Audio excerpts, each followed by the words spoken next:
a empezar esta segunda mesa que tiene, como lo plantea bien, y me parece que es importante recordarlo como objetivo, trabajar sobre algo que está en alguna medida menos escrito, que tiene que ver con en otros espacios de monitoreo. Me pareció interesante la intervención en el punto de decir, mira, los monitoreos son una cuestión muy básica, es el ABC, que quita la angustia, pero al mismo tiempo es cierto que eso sistematizó y de hecho construye maneras de hacer sobre las cuales uno después profundiza, da vuelta, es más creativo y junta o no junta otras cuestiones. Nos interesaba en particular, porque es algo que muchos mecanismos locales planteaban en términos de cómo se trabajaba en otros espacios que no fueran los lugares de encierro. ¿Qué enseñanzas y qué, uno hubiera dicho, modelos, temas, formatos, tomar cuando uno tiene que monitorear, no que investigar, que monitorear, inspeccionar, relevar las torturas y malos tratos o sobre algunas poblaciones específicas, además de lo que sufren esas poblaciones cuando están encerradas, encarceladas, o en otros mecanismos de encierro, o sobre situaciones que no se dan en lugares de encierro, ya sea barrios, sea protesta social, venta ambulante, o sea, situaciones donde se sufre la tortura y cómo eso se sistematizaba y cómo aparecía ubicado, teniendo en cuenta también esto, que independientemente de lo que se considera en términos de privación de la libertad, son situaciones de tortura. La mesa van a ver que está compuesta por distintos actores que trabajan o se acercan a ese relevamiento o tienen preguntas sobre cómo hacer este relevamiento, algunos desde la academia, entonces, qué se puede hacer, muchos desde la militancia y el trabajo territorial. Otros como institucional, en términos de tener que atender algunas de estas problemáticas. Vamos a ir mechando en esa línea. Tienen ahí que sí, y porque estamos bastante atrasados, casi 40 minutos atrasados, yo les pediría, y además acordamos por mail todos y todas, que íbamos en este grupo, que íbamos a apostar a estar 5 minutos y que después eso nos iba a dar la chance de poder hacer una segunda e inclusive tercera vuelta. Así que con un máximo de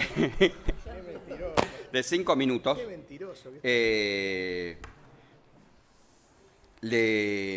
me parece que le daría la palabra a María Pita para empezar y después a alguien que trabaje en los territorios. Hola a todos. Bueno, agradezco especialmente la invitación a Gustavo, a Valeria Barbuto, que está por ahí, al Instituto, a la UNLA. Me parece que este es un espacio de encuentro y de intercambio de esta naturaleza que me parece que tiene mucha riqueza, ¿no? Y especialmente la propuesta de esta mesa en particular, ¿no? Que es atravesar de alguna manera los muros desde dentro hacia afuera de las instituciones de encierro para pensar el registro de malos tratos y tortura fuera de esos espacios de encierro, en otros espacios sociales y sobre otros grupos específicos. Cuando nos invitaron, una de las cosas que nos dijeron, además de amenazarnos si nos pasábamos con el tiempo, era que les interesaba que pusiéramos más énfasis en los aprendizajes y recomendaciones que en el relato de experiencias. Eso lo hace un poco difícil porque le quita carnadura a lo que una pueda contar, pero en principio lo que voy a hacer es entonces hacer un señalamiento muy breve y sintético, algunas observaciones, y después eventualmente en una segunda vuelta contar de qué experiencias proviene eso.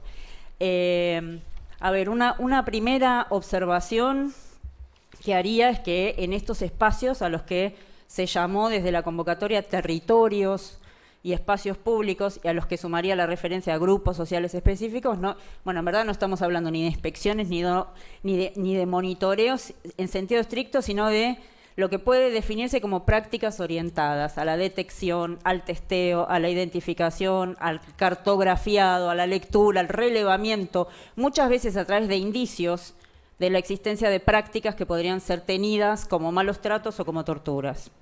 Eso quiere decir que, en principio, no inspeccionamos ni relevamos para encontrar lo que sabemos ya que estamos buscando y que se manifiesta de modos conocidos y prescritos, sino que lo que queremos saber es cuáles son las formas en que se desempeñan los integrantes de las policías y de las fuerzas de seguridad en sus prácticas habituales de vinculación, en sus intercambios, en sus modos de intervención en situaciones de administración de territorios y de gestión de población.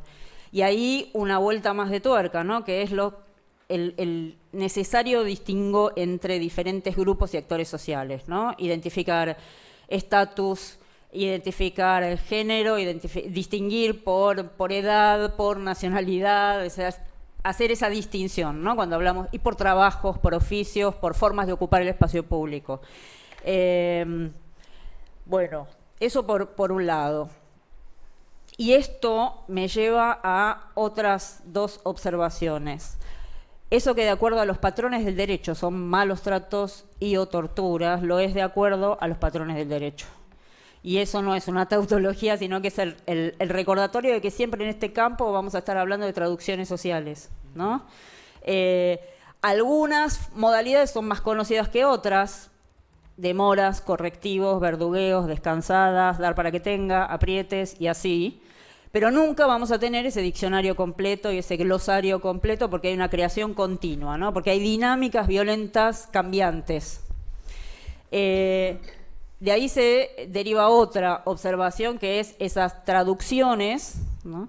No son de una distribución uniforme. O sea, depende de quienes las registran, de quienes las padecen, de quienes las observan, quienes las impugnan, quienes las reclaman y avalan, ¿no? Entonces ahí me parece que hay una importante escala de jerarquías y de valoraciones morales puestas en juego en esos espacios sociales que llamamos territorios o barrios populares y que desconocer esas jerarquías, esos estatus, no implica que no existan, ¿no? Muy por el contrario, organizan esos espacios. Y una cuarta observación, yo diría que vuelve sobre las tres anteriores, ¿no? Si esto no es una inspección ni un monitoreo, ¿cómo conocer, ¿no? Y me acordaba de una expresión muy frecuente, que tradicionalmente las fiscalías dicen que las policías son sus ojos en la calle, ¿no? Entonces me pregunto quiénes son los ojos en la sociedad para el comité, por ejemplo. Es decir, cómo en verdad hay un trabajo de detección y de registro que supone traducción, que hay sucesos que no se distribuyen de manera uniforme en materia de violencia, sino de manera desigual y diferenciada. Entonces las preguntas que se presentan son con quiénes conocer y cómo conocer, ¿no? Digo, no todas las prácticas violentas ejercidas por las policías y por los integrantes de las fuerzas de seguridad son leídas desde el momento cero como prácticas de violencia policial, ni todos los afectados son tenidos inicialmente desde el momento cero como víctimas, ¿no? Ni todos los malos tratos y esas conductas que puedan ser consideradas jurídicamente como torturas van a ser leídas por todos en esos términos, ni siquiera por los que las padecen, ¿no? Entonces me parece muy importante ahí saber con quiénes hablar y cómo hacerlo para poder cumplir el amplio espectro de posiciones, de valoraciones y de jerarquías sociales, para poder avanzar en cómo hablar sobre esto, ¿no? Sabemos que la pregunta no puede ser por la violencia padecida, ¿no? Creo que las preguntas tienen que estar más orientadas a indagar sobre las rutinas, la vida cotidiana, la presencia de las fuerzas de seguridad y las policías, las formas de intervención, las acciones cotidianas, las situaciones frecuentes en el trabajo en la calle o las formas de ocupar el espacio público en el barrio, la identificación de rutinas y de formas de hacer durante el día, que son distintas de durante la noche, la detección con bastante precisión de cómo son las relaciones con los jóvenes entre todos los vecinos de estos espacios, por ejemplo, de los barrios, pero además al interior de los grupos de los jóvenes, ¿no? ¿Qué distinciones hay de grupos de pibes, de grupos de edad, por género, por lugares de residencia en esas zonas de residencia en los propios barrios, ¿no? Avanzar entonces sobre las distinciones en la vida cotidiana, ese registro, bueno, ¿quién tiene eso? ¿Quién sabe esas cosas, no? Porque no, es claro que las organizaciones no tienen los tiempos como para hacer investigaciones como las que hacemos nosotras en la universidad. Bueno, en realidad el punto es saber con quiénes hablar, ¿no? Y ahí creo que el importante activo que tenemos en este campo en particular es que hay valoraciones positivas de los derechos humanos, entre comillas, así, ¿no? Como si fueran personalizados, como los defensores de las injusticias, que tienen asiento muchas organizaciones ligadas a los derechos humanos en los barrios, así como una intensa y una larga tradición de organizaciones y de acciones antirrepresivas, ¿no? El común y expandido sentimiento anti-yuta. No, pero digo, eso es parte de lo que hace a la intensa vida asociativa, ¿no? Si uno piensa en esa clave, uno puede ver los mapas de los barrios con una expansión de un sistema nervioso, ¿no? Que son los vasos comunicantes entre las distintas organizaciones de distinta naturaleza que están expandidas en ese territorio, en esos espacios sociales, ¿no? Y ahí hay organizaciones sociales, políticas, gremiales, sindicales, culturales, comedores, partidos políticos y agencias de poderes estatales, ¿no? Entonces también esos son espacios que producen insumos, ¿no? La intervención de algunos programas específicos del Ministerio Público de la Defensa, de algunas procuradurías especiales, de oficinas como Atajo, por ejemplo, son espacios, pero también la escuela, el comedor, el club, los talleres y los gimnasios. Eso me parece que son espacios importantes. Y de la misma manera que uno puede mirar ese sistema nervioso compuesto por organizaciones en un territorio, en un barrio, pero también podemos encontrar líneas de vinculación entre grupos sociales específicos y organizaciones. Vendedores callejeros, organizaciones de travestis, organizaciones de personas que venden servicios sexuales, y también de ese enorme universo de músicos y vendedores de los trenes y de los subtes.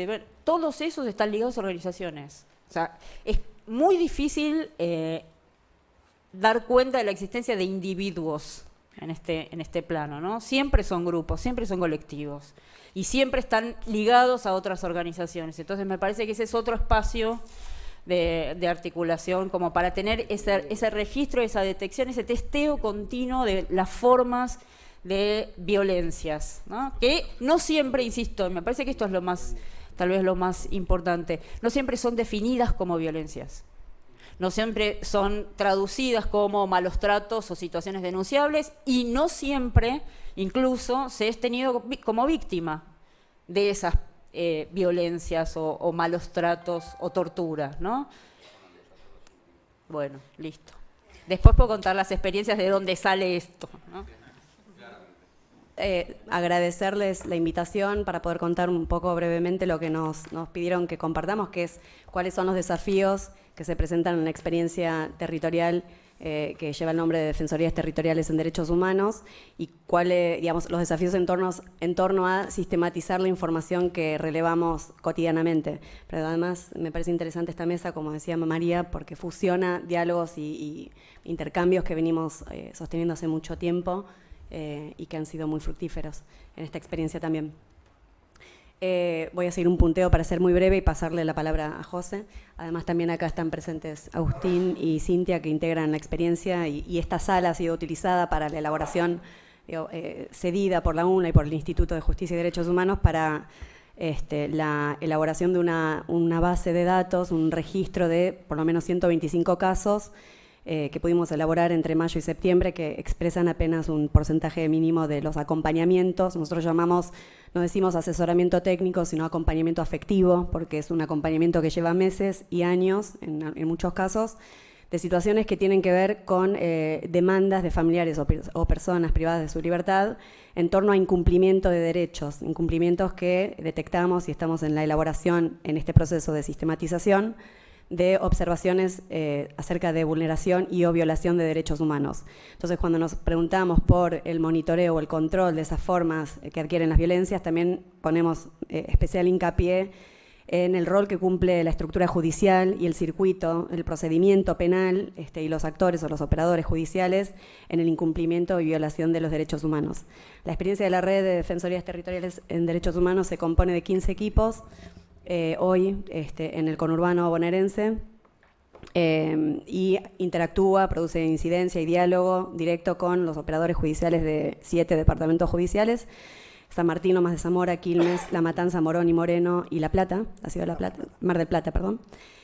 Y en estos 125 registros, pero además en las observaciones de los años previos, antes de crear esta base de datos, acompañamos malos tratos y abusos durante aprehensiones, no solamente la privación, es decir, la ejecución de la pena, sino durante situaciones de detención, aprehensión, privación de la libertad, la falta de atención de salud, las formas de castigo gestionadas mediante traslados compulsivos. Y ahí retomo lo que comentó Eva, que me parece muy interesante poder observar a quienes no acceden a los mal llamados beneficios, que son derechos, en quienes digamos, son representados como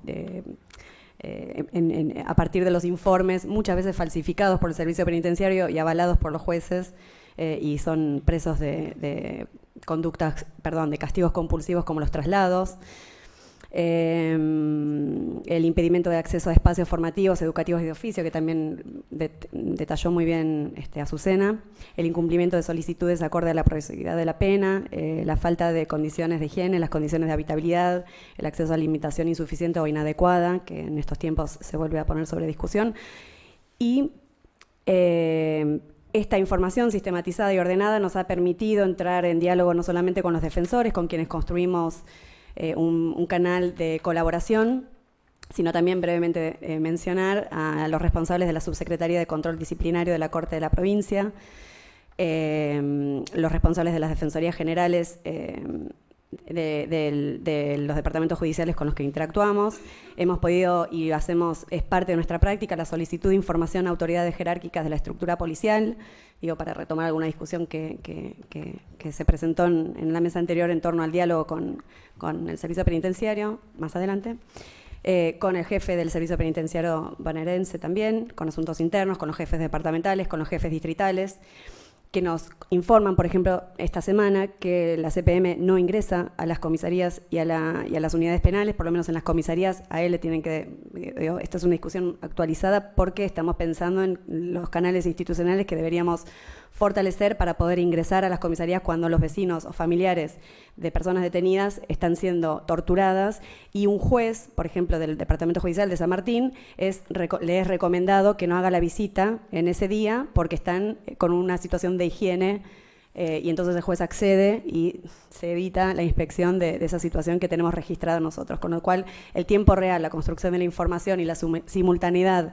de la posibilidad de poner en funcionamiento distintos canales es indispensable para poder optimizar también lo que circuló antes como una puesta en funcionamiento común de estas intenciones, ¿no? Sí, algún ejemplo concreto y en 2 minutos y medio. Cuando decimos, a ver, ¿de dónde partimos? Este es un hecho puntual en Florencio Varela, febrero del año pasado, una toma de tierras, intervención policial, no solo policía de la comisaría primera, sino Grupo GAD, 7 detenidos. Cuando sucede esto en el conurbano, la gente termina en la comisaría y ahí se abre un proceso de tiempo que dura 48 horas por lo menos, donde la gente queda a merced de todas las violencias policiales. Entonces me parece que ahí nuestra práctica de armar equipos en el territorio nos permite acceder a ese diálogo a partir de una legitimidad a donde familiares recurren rápidamente y se puede intervenir rápidamente. ¿De qué manera?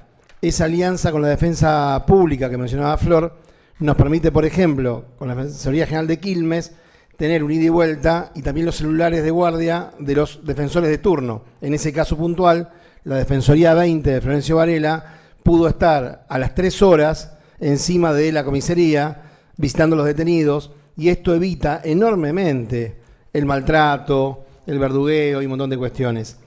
Eso por un lado, pero también lo que decía Flor de la construcción de la información. La información construida de modo rápido es vital. El equipo de la Defensoría pudo ordenar a partir de esta idea de construir información los más de 20 videos y la cantidad de testigos que generalmente después se pierden cuando pasa el hecho, con nombre, apellido, dirección, para poder aportarlo, fueron 9. Entonces la Defensoría, al otro día, cuando citan a declarar en Fiscalía a los 7 detenidos, lo que tiene también es los videos, tiene los testigos, tiene la posibilidad de pensar ya.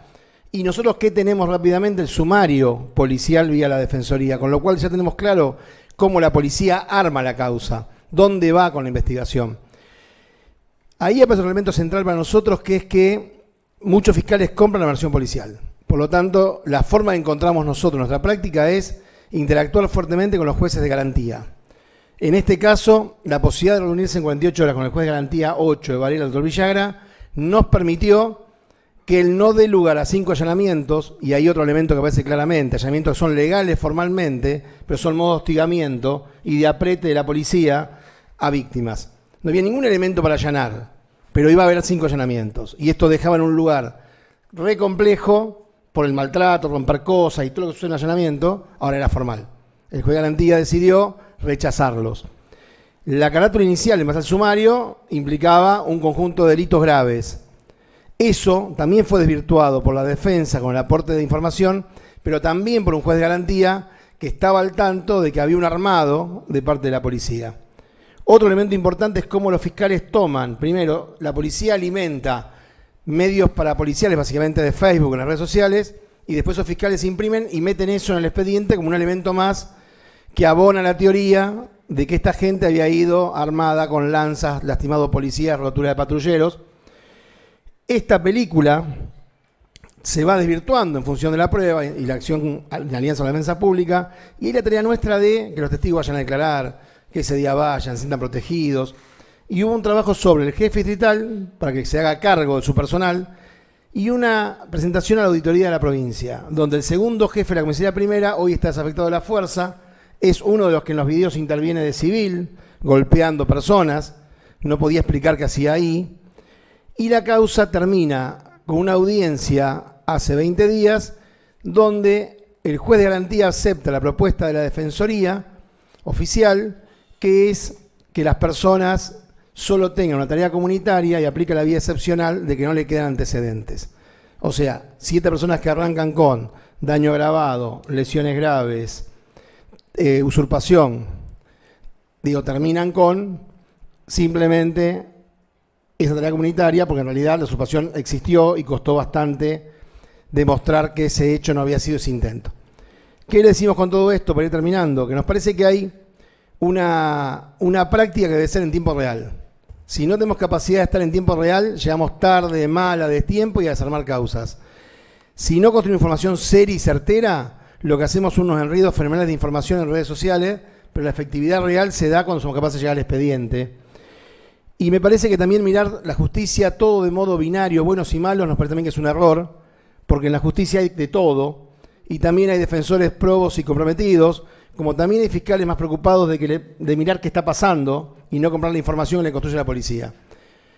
Para terminar, todo esto sería mucho más sencillo para nosotros si cuando se piensa en procesos de control del sistema judicial, del sistema carcelario de la provincia de Buenos Aires, no se habilitaran o no hubieran los organismos de derechos humanos lógicas hegemónicas de tener el control absoluto en el ingreso a las cárceles. Por lo tanto, tenemos que decirlo, la lógica hegemónica que construye para hacer el mecanismo único en la provincia de Buenos Aires, la CPM, claramente deja afuera a un conjunto de organizaciones que también tenemos derecho, en una catástrofe como la provincia de Buenos Aires, solo se explica cuando hay mezquindad, la imposibilidad de que otros puedan mirar e intervenir. Así que muchas gracias. También, Siquiat, es de la Defensoría General de la Ciudad de Buenos Aires. Nos interesaba el trabajo que tiene con grupos migrantes, también vendedores ambulantes. ¿Cómo poder registrar eso, ¿no? En esta línea, no el trabajo que hacen, sino cómo nos puede servir para prevenir, detectar y prevenir la tortura. Perfecto. Hola, ¿se escucha ahí? Bueno, gracias por la invitación. Iba a contar el trabajo que hacen. No, en realidad está todo muy vinculado. No, quería contar 2 cositas. Una es que en la Defensoría de Ciudad tenemos un dispositivo que es muy útil, muy bueno para hacer una primera entrevista en las comisarías, que nos permite detectar prontamente casos de malos tratos o violencia institucional.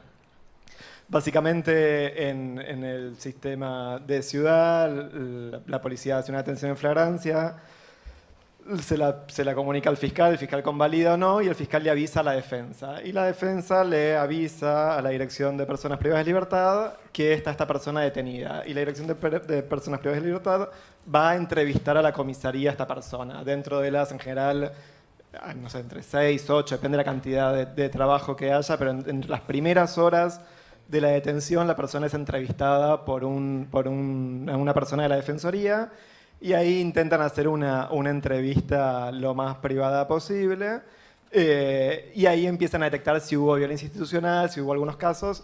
Después de esa entrevista le avisan al defensor y el defensor ya puede empezar a pensar la estrategia, si va a usar eso o no, y dentro de las 24 horas tiene la audiencia de intimación de los hechos con el fiscal.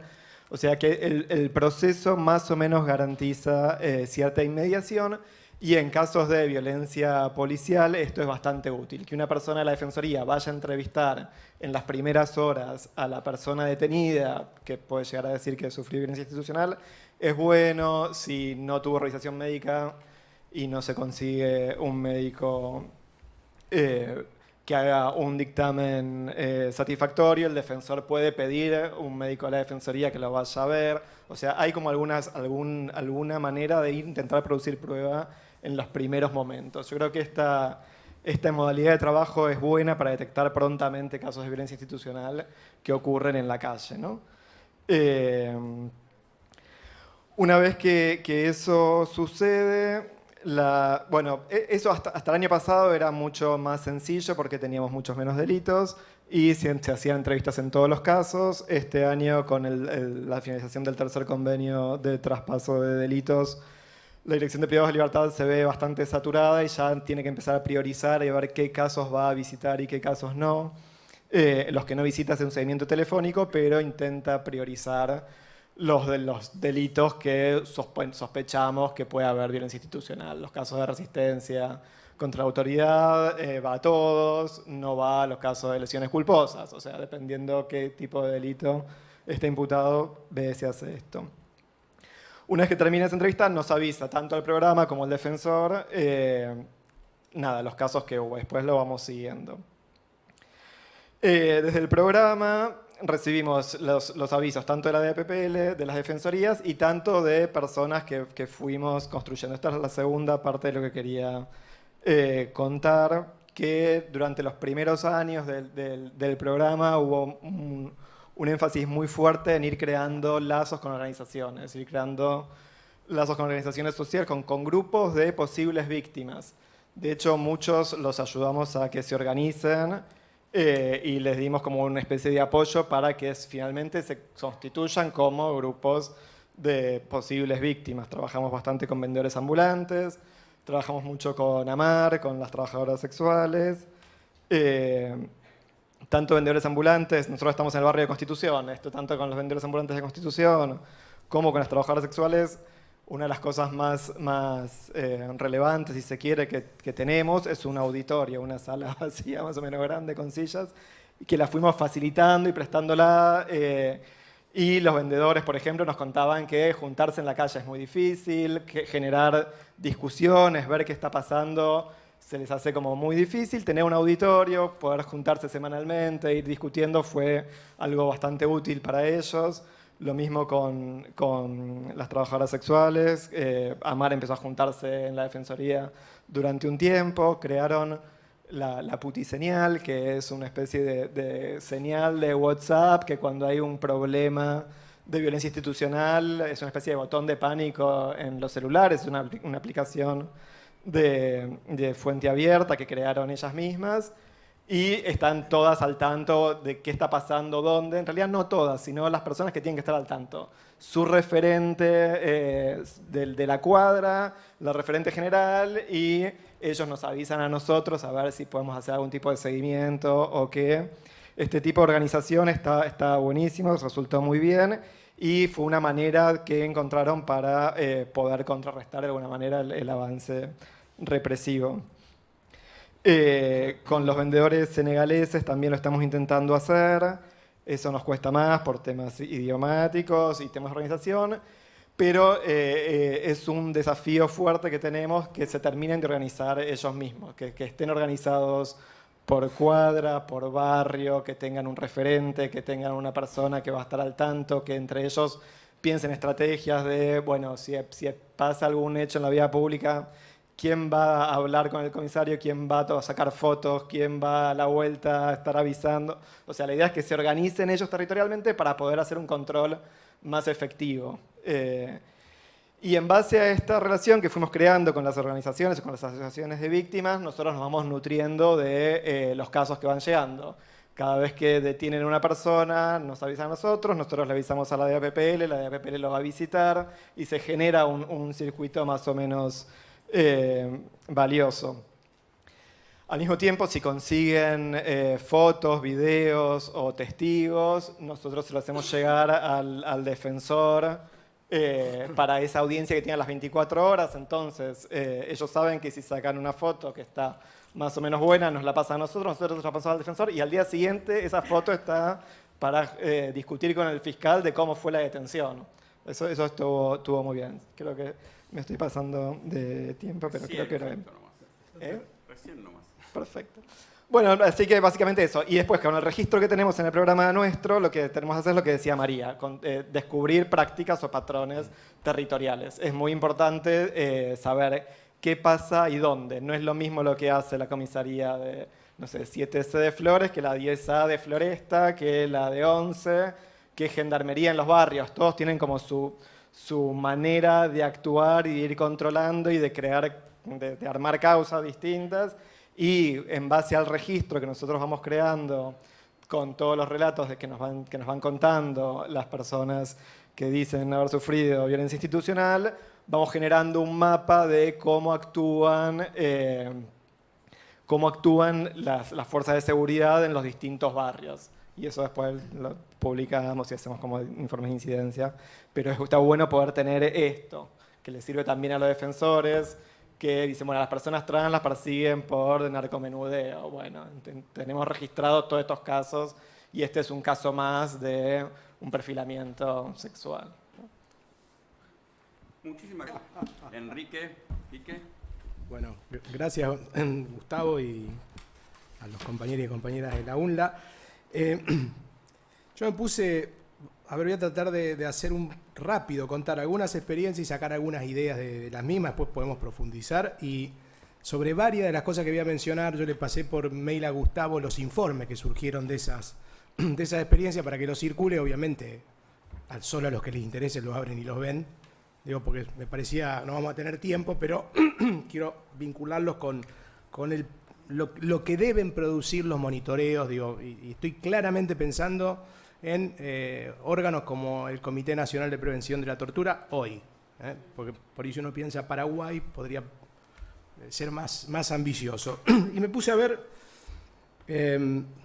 a buscar cosas que se le parecieran en las que había estado metido yo desde adentro, porque por ahí te permite sacar algunas conclusiones. La primera que me vino a la cabeza fue la Comisión Investigadora No Gubernamental del diciembre del 2001, que se armó en Rosario para ver la represión, y la cátedra intervino en ese colectivo, pero la taché porque no se había aprobado todavía la convención, no estábamos hablando de monitoreo, digo, quedará para otro momento. Digo, no, voy a recortar más cerca. Y las que me puse a ver y quiero compartir con ustedes son 3 misiones internacionales, 2 de la ONU, una que me tocó participar la semana pasada en Chile de sociedad civil, y después vincularlo con 2 proyectos de investigación de la Cátedra de Criminología en el territorio, donde hicimos recortes de temas que serían prevención de la tortura, pensando cómo eso podría hacerse en articulación con un mecanismo de prevención y cómo no podría hacerlo un mecanismo de prevención al mismo trabajo. Respecto de las internacionales, sobre todo las del Subcomité para la Prevención de la Tortura, yo creo que es importante desvirtuar la idea de que en estos órganos son todos señores viejos de delantal blanco tecnócratas. Son espacios sumamente vibrantes donde hay militantes de derechos humanos disputando definiciones, políticas, formas y metodologías de intervención. Obviamente hay buenos, hay mejores, muy buenos y hay esenciales, como en todos lados, citándolo a Brecht, pero son lugares de mucha discusión en este sentido. Y lo digo porque el SPT fue silenciosamente construyendo, a través de esas inspecciones a lugares no tradicionales, viendo si los estados decían algo o no, para luego sacar en 2015 la jurisprudencia sobre la interpretación del alcance del artículo 4 y terminar diciendo que básicamente el lugar de detención es casi todo espacio público, privado o mixto, en la calle, en donde sea, donde alguien está privado de libertad. Y eso lo hizo tensionando la definición, yendo a cuarteles, a clínicas privadas, a orfanatos. Y en el envión final de esta lógica, les diría que el sector de los latinoamericanos que estábamos ahí dijimos, y bueno, ¿y por qué no campo en alguna inspección?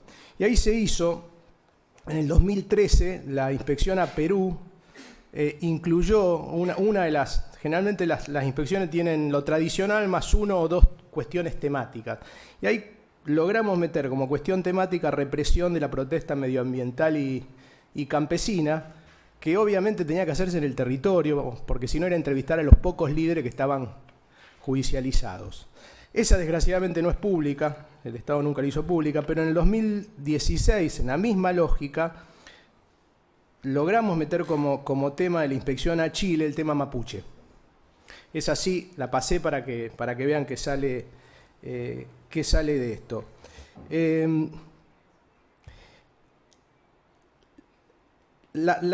Y esto digo, lo generalizaría para como ir extractando algunas ideas de esto. En general, estas misiones tienen 10 días dedicados a campo propiamente dicho, y el grueso de ese campo va a los lugares más tradicionales.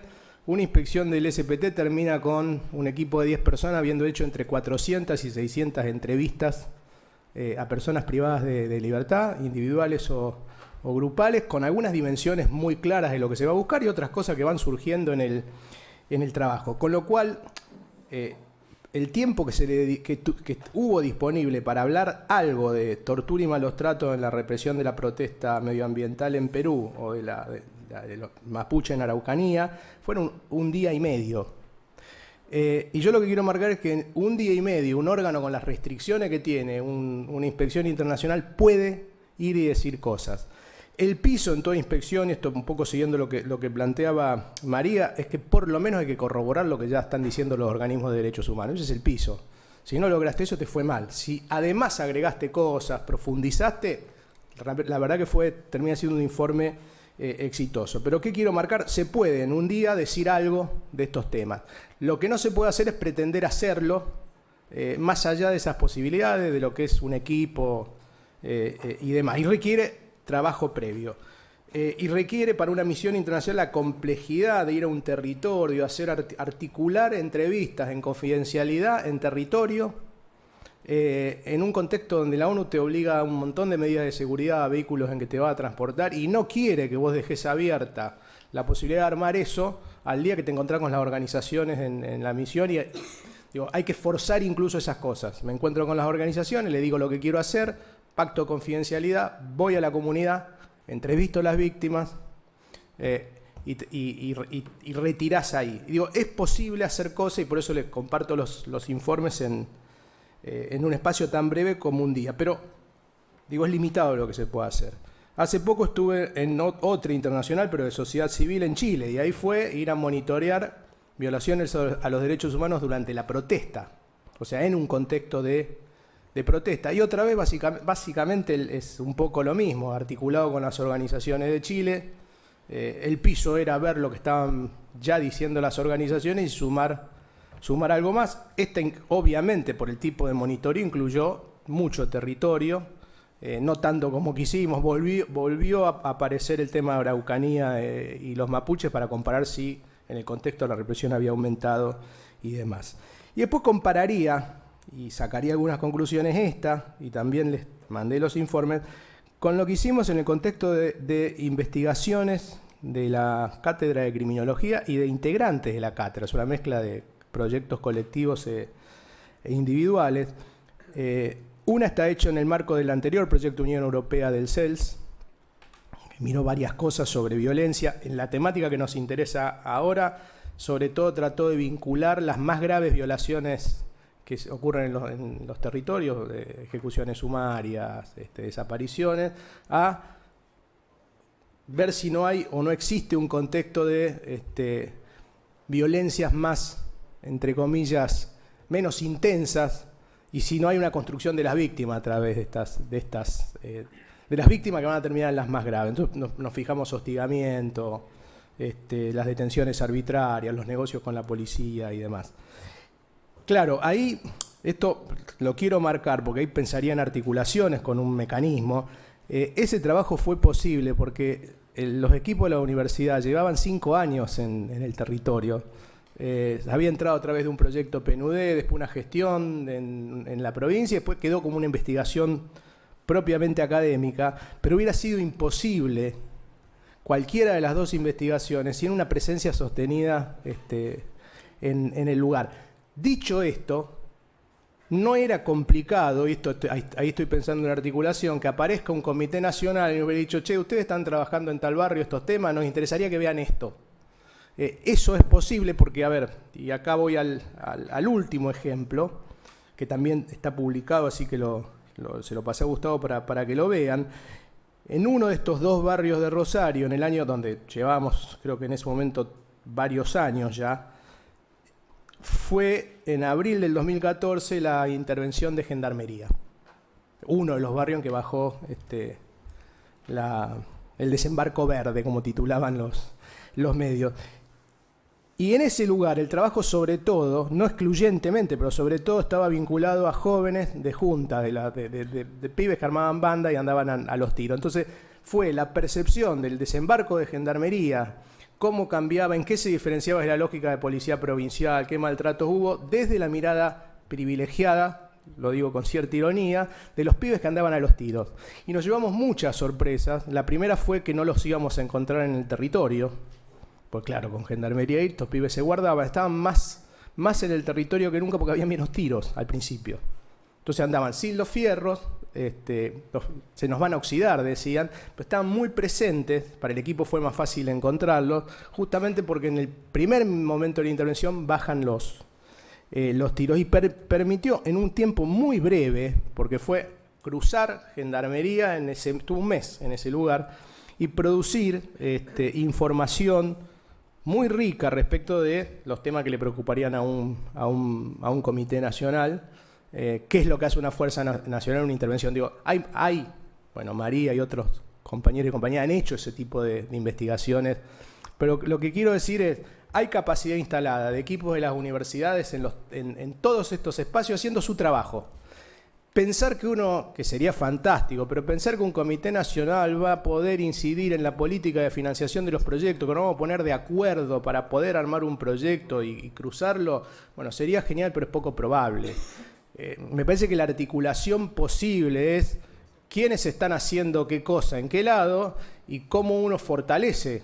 Y esto, digo, quienes venimos de la academia lo sabemos, a lo mejor una contribución de 2 o 3 becarios es para un proyecto algo valiosísimo, para que crucen temas de interés de un comité nacional que uno no lo podría hacer. Y con esto cierro, creo que las comparaciones que hice a propósito entre estas formas, ¿es posible hacerlo en un día y acotado? Sí, pero uno no tiene que ir, no debe tener aspiraciones más que lo que puede hacer en relación al equipo, al tiempo, al mandato que uno tiene, a la forma que puede acceder. Si quiere hacer cosas un poco más complicadas, creo que no es el momento para que lo haga el Comité Nacional. El Comité tendría que establecer prioridades, saber quiénes están haciendo este trabajo y cruzarlo allí, cruzarlo con esto. Conclusiones de esto, hace mucho que se hace esto, incluso en el ámbito de los monitoreos. Digo, el mecanismo de Paraguay lo ha hecho en el norte con el ejército, el EPP y la represión en el estado de excepción. Mecanismo de Río monitorea protesta social desde hace rato. Fíjense que incluso el relator especial de la tortura de la ONU, cuando vino a Argentina, fue a ver a La Poderosa, fue a uno de los barrios, y en Córdoba fue un barrio donde hubo un desalojo, o sea, hizo territorio.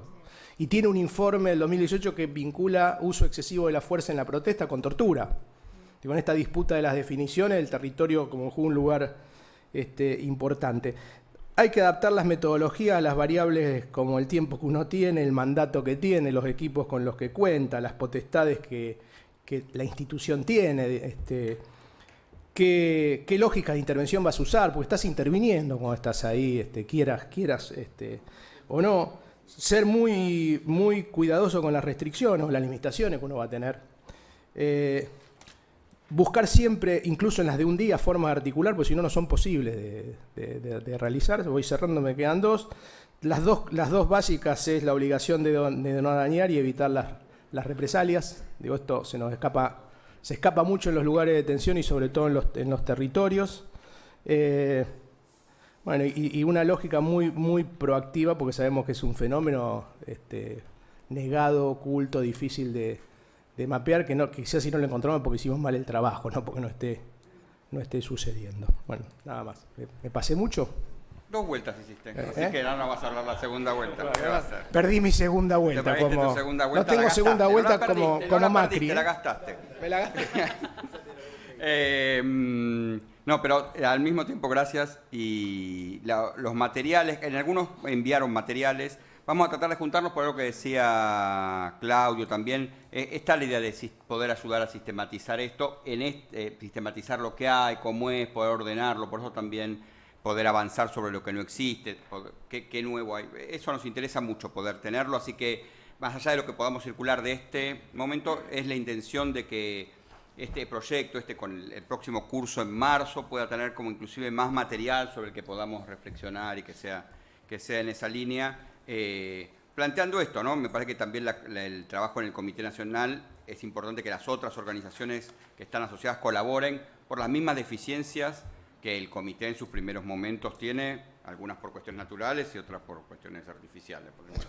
Ya que Quique mencionó a la garganta o a la poderosa, no, le damos la palabra a Fidel Ruiz. ¿Ah? ¿Usás este? Es más cómodo. Es el más cercano también. Bueno, buenas tardes a todos, a todas y a todos. Calor que hace la puta madre. El laburo que venimos haciendo nosotros, el monitoreo, el relevamiento de los territorios, primero hay algo que siempre destacamos porque no es menor, no es por un lugar de egocentrismo, sino un lugar de que para nosotros es muy importante, es que lo hace la misma comunidad, al monitoreo y al relevamiento. Es la misma comunidad de vecinos y vecinas la que se organiza semana y semana, primero para identificar, por ejemplo, como sucede en la capital federal, pero en distintas provincias, distintas casillas, distintas garitas donde están en presencia las fuerzas de seguridad, y ahí empezar a desplayar distintas organizaciones, instituciones que hay en los territorios, de escuelas, comedores, clubes de barrios, instituciones donde dan apoyo escolar, otros donde hay grupos de psicólogos, distintas articulaciones que confluyen en el territorio, donde va la comunidad cotidianamente. Ahí nos empezamos a hacer presentes.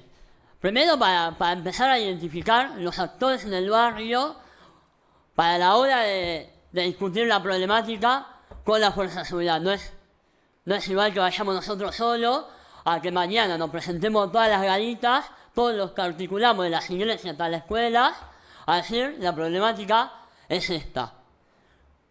Nos hacemos presentes y lo primero que hacemos es hablar con la referente o el referente de cada institución, presentándonos, contándoles nuestra idea y también contándoles nuestro pensamiento y por qué hacemos lo que hacemos.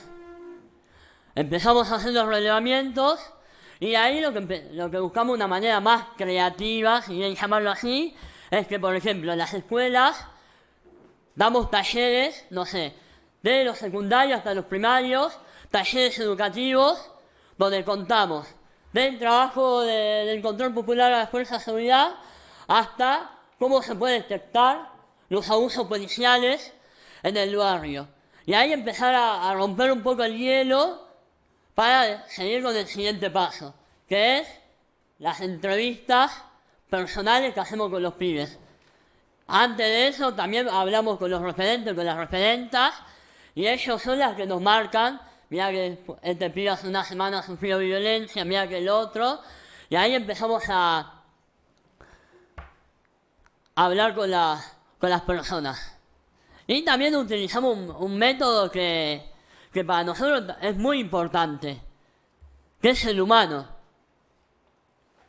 Que eso lo pensamos el minuto 1 de que empezamos a caminar en territorio en la parte de derechos humanos. Si nosotros no nos poníamos en la parte humana de lo que hacíamos, tampoco podíamos llegar a la comunidad.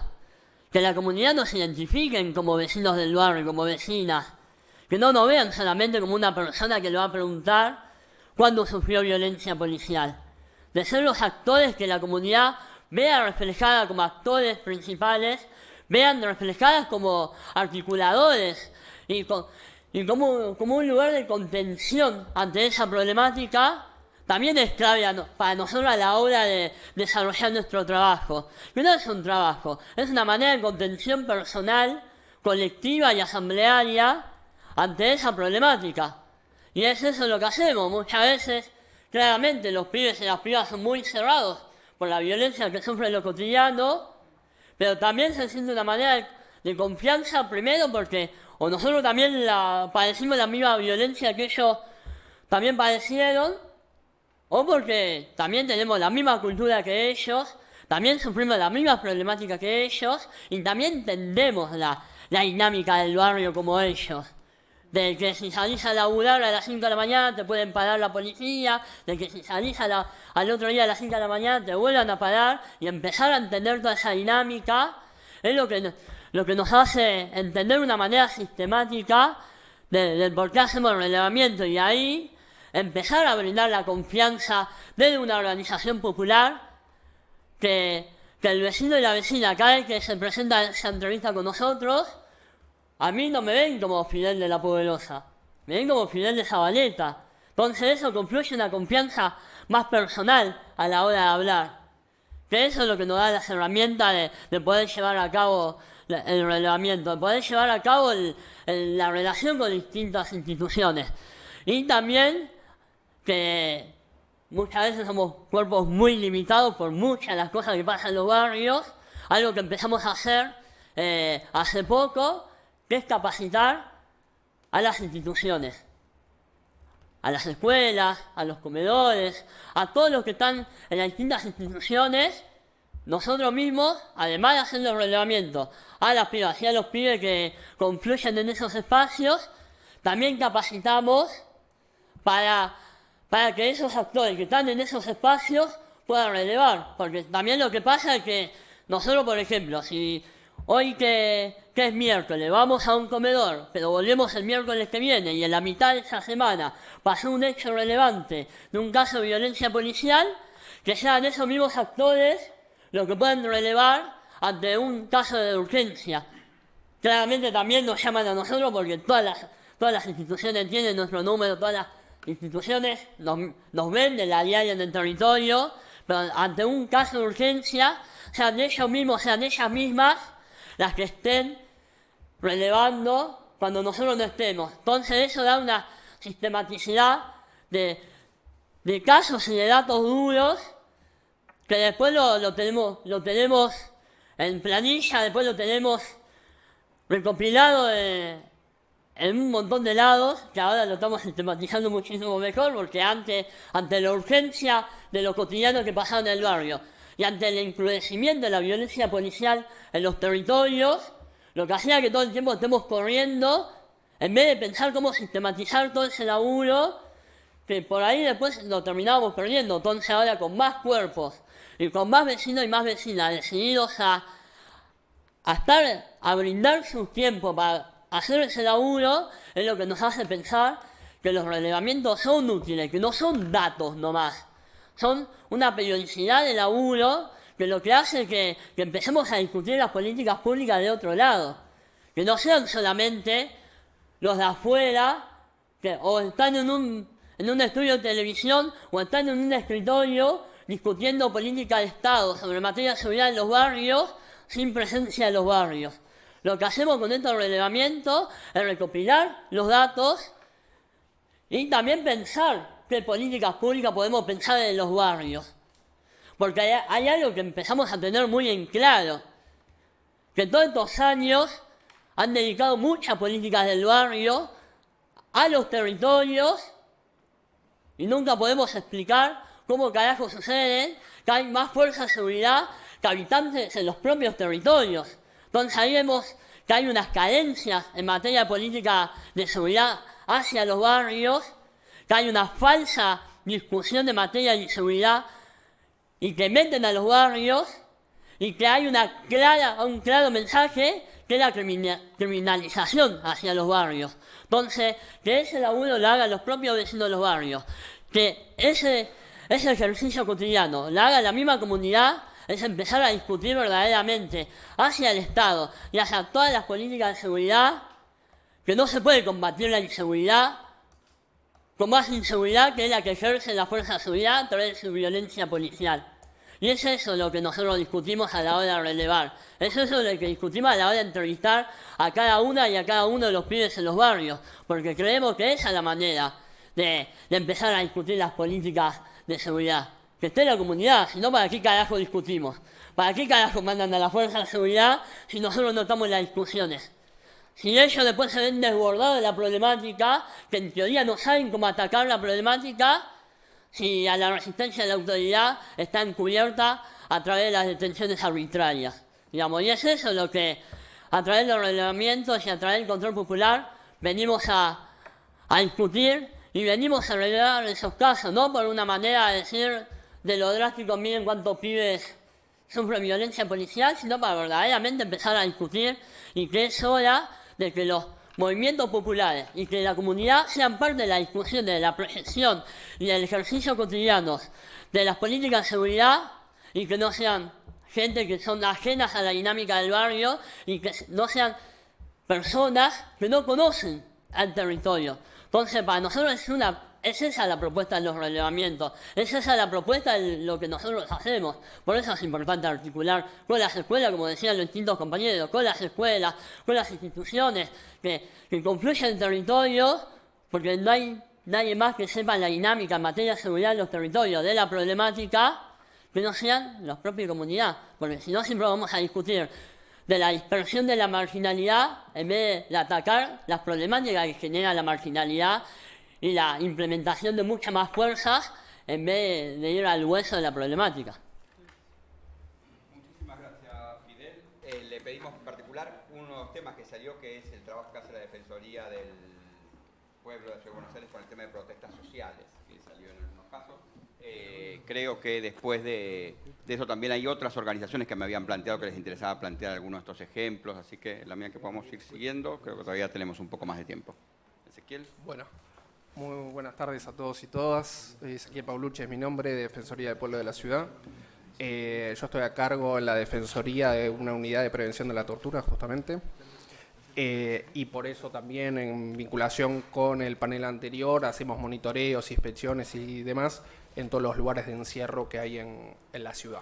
Pero bueno, en este panel y en esta ocasión nos vamos a remitir únicamente al tema de el trabajo, la experiencia que venimos desarrollando a través de la Defensoría en las protestas, las movilizaciones que hay en la Ciudad de Buenos Aires, que últimamente, de hecho, tenemos bastante trabajo, obviamente.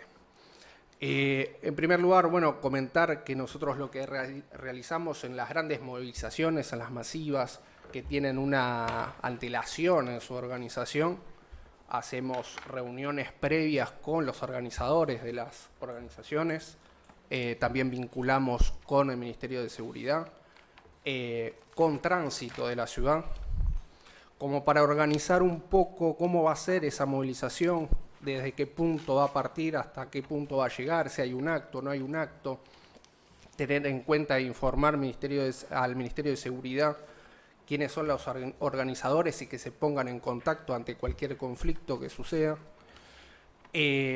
poder hablar con el Ministerio de Seguridad y tener en cuenta interlocutores durante la movilización en el caso que haya algún problema, y si no hay un problema igualmente presentarnos antes al jefe del operativo de seguridad o los jefes de operativo de seguridad, que son varios en general. En el momento después de la movilización en sí, desplegamos toda una cantidad de personal de la Defensoría para que se haga visible, que nos presentemos con los jefes del operativo, que podamos decir dónde nos encontramos, tener un acto de presencia ahí para que las fuerzas de seguridad tengan en cuenta que nosotros estamos registrando si hay personal armado, no hay personal armado, dónde arman los cordones policiales, qué tipo de dispositivo establecen, si fue el dispositivo establecido, fue el que habíamos acordado previamente. Normalmente lo que hacemos en las movilizaciones es plantear que todo dispositivo de seguridad que se arme tiene que ser alejado de la manifestación, los cordones policiales que no estén y no estén principalmente armados. Entonces, todas estas cuestiones las vamos controlando directamente en el momento de la manifestación. Ahora bien, normalmente en las manifestaciones, por suerte en el caso del año 2019, las movilizaciones hubo detenciones en varias ocasiones.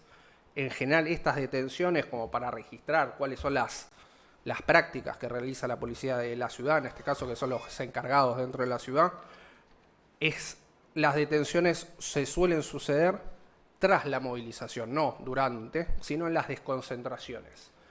Y en esas desconcentraciones normalmente lo que sucede es que terminan deteniendo a personas. Últimamente, este último año, la gran mayoría fueron por atentado de resistencia a la autoridad, personas que se encontraban en la manifestación, incluso personas que ni siquiera participaron de la movilización, sino que eran personas que se encontraban en el barrio. De hecho, en casi todas las detenciones, cuando hubo detenciones numerosas, encontramos después cuando vamos a las alcaldías a entrevistarlos, muchísimas personas que estaban en situación de calle, que se encontraban en el lugar, pero que obviamente no formaban parte de la movilización, de la organización, ni los supuestos disturbios que se habían sucedido.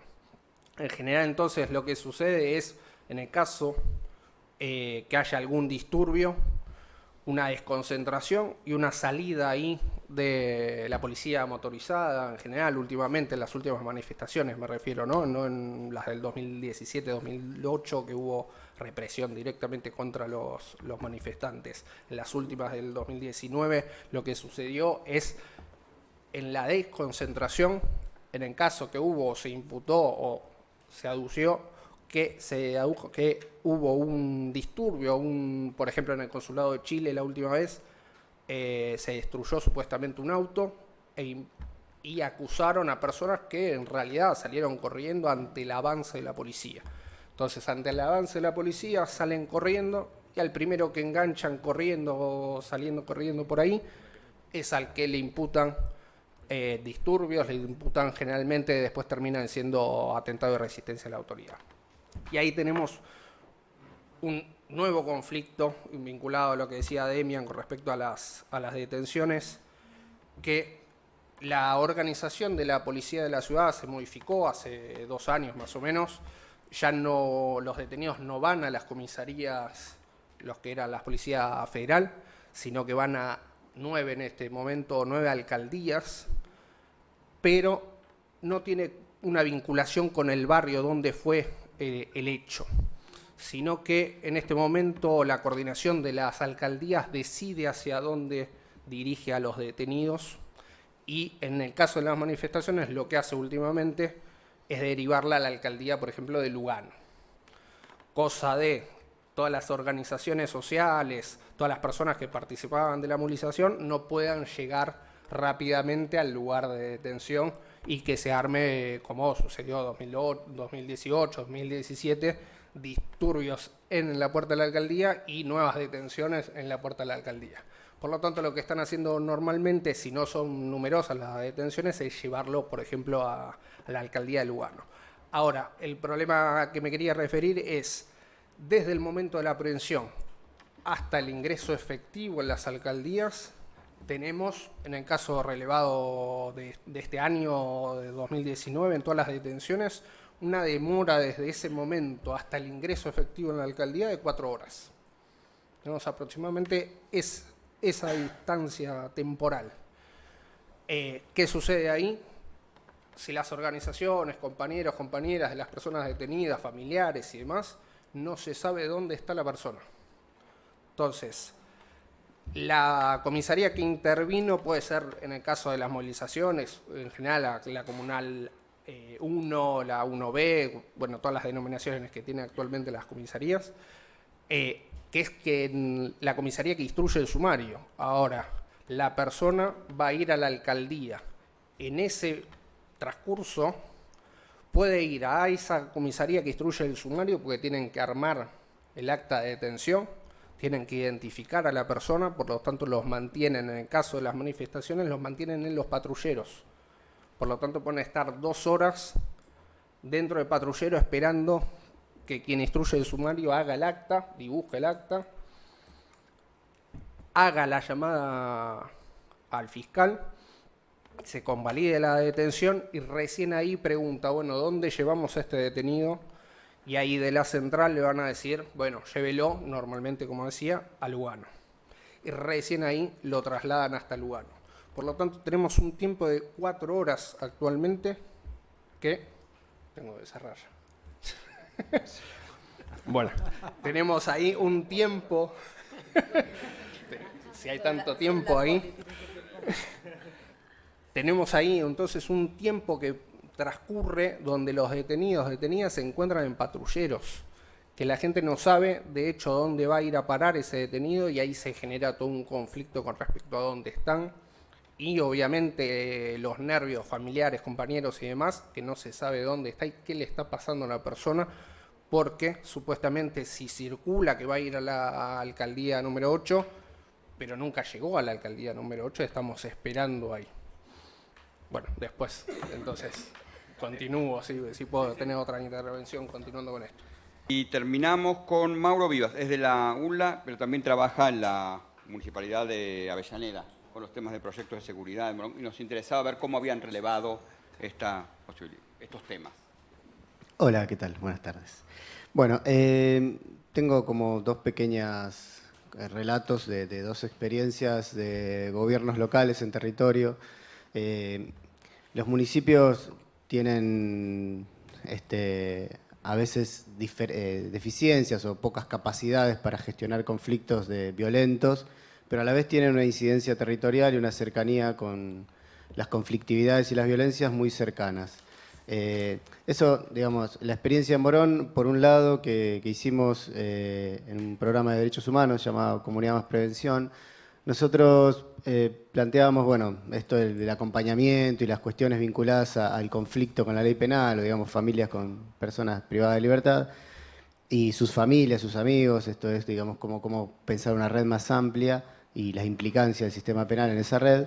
Pero nos parecía, o sea, voy a rescatar como algunas cuestiones que tienen que ver con el municipio y universidades. O sea, en ese caso con Morón trabajábamos mucho con la UNCS, con General Sarmiento, y con UNLA, con la cuestión de gestión del conocimiento y gestión de la información. Nosotros teníamos un sistema de encontrarnos en mesas territoriales y empezar a pensar reflexionar sobre los problemas, pensar estrategias, hacer catarsis, contenernos, cuidarnos.